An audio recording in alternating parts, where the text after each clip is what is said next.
Day 20, England against Colombia. England would be playing their first knockout game at the World Cup for 8 years. It'd be the first time in 12 years that they would have the opportunity to reach the quarterfinals. They'd only won 2 knockout games since 1990 against Ecuador and against Denmark at the 2002 World Cup finals in Japan. England reverted back to the side that they had started with, meaning Dele Alli, absence in the previous 2 contests, would make a return. Simply, it would be the biggest game ever for many of these players.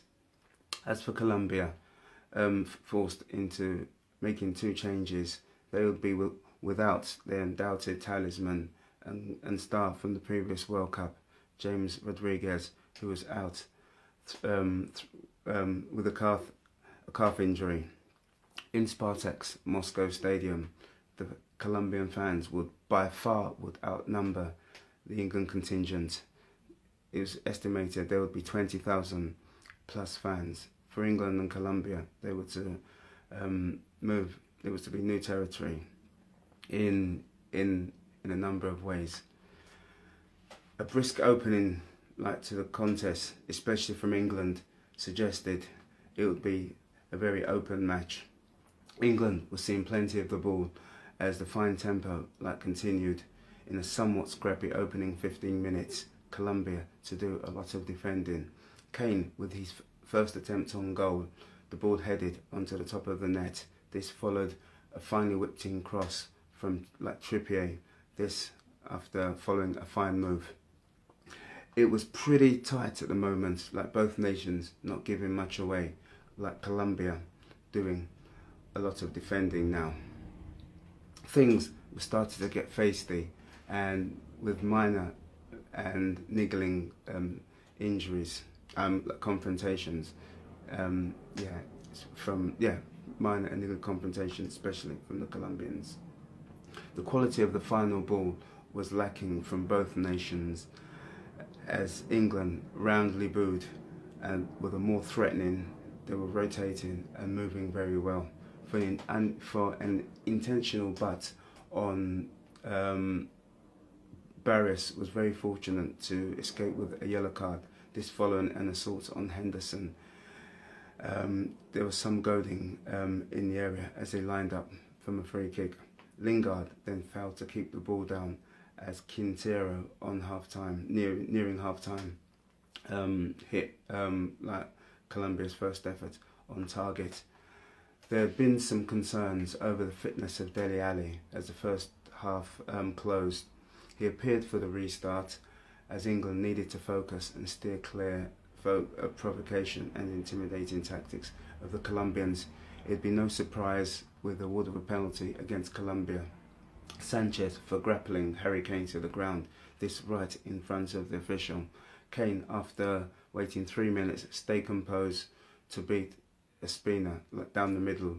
It was his 6th goal of this tournament, and in doing so matched the feats of Gary Lineker at the 1990 World Cup.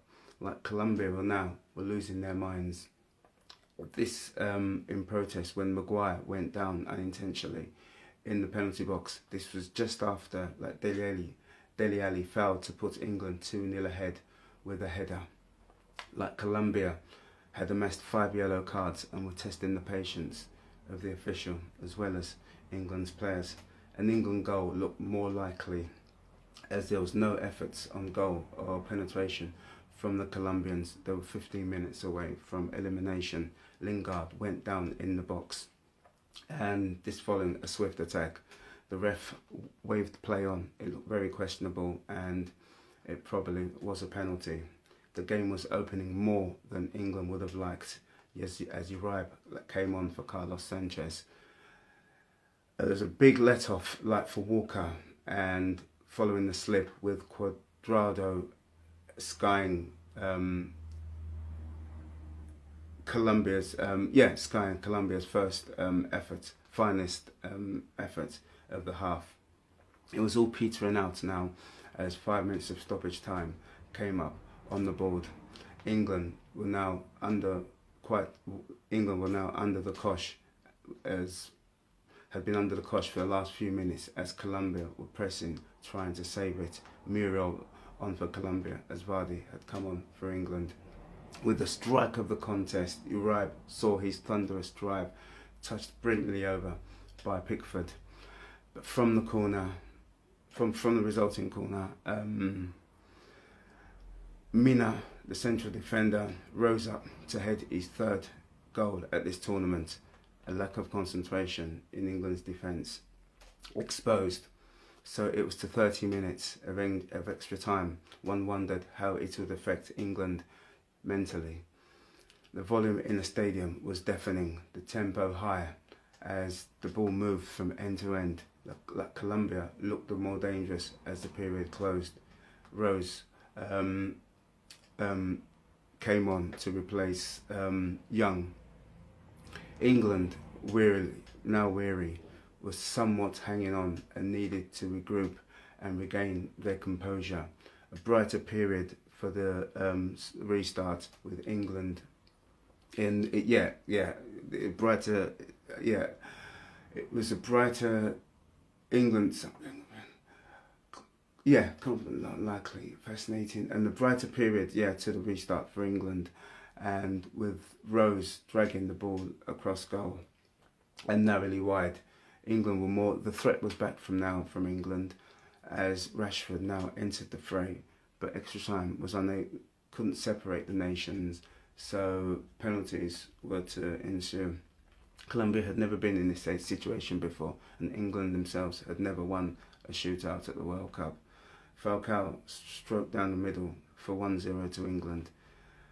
Kane equalised 1-1 with low into the corner. Machado high into the net made it 2-1 to Colombia. Rashford with a low and hard 2-2.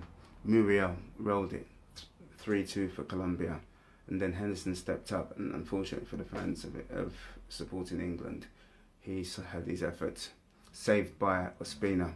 Uribe stepped up to give Colombia the advantage, but saw his effort, his power drive, smashed onto the crossbar. Trippe high into the corner drew England level 3-3, and then Baka saw his lowly struck effort denied by the outstretched arm of Pickford, giving Eric Dyer the chance to stroke England into the quarterfinals, low and hard past Ospina. Resilient England were headed now to face Sweden with the opportunity to proceed to the semi-finals for the first time since 1990. Sweden, likewise, with the opportunity to reach the World Cup semi-finals for the first time since 1994. It'll be interesting.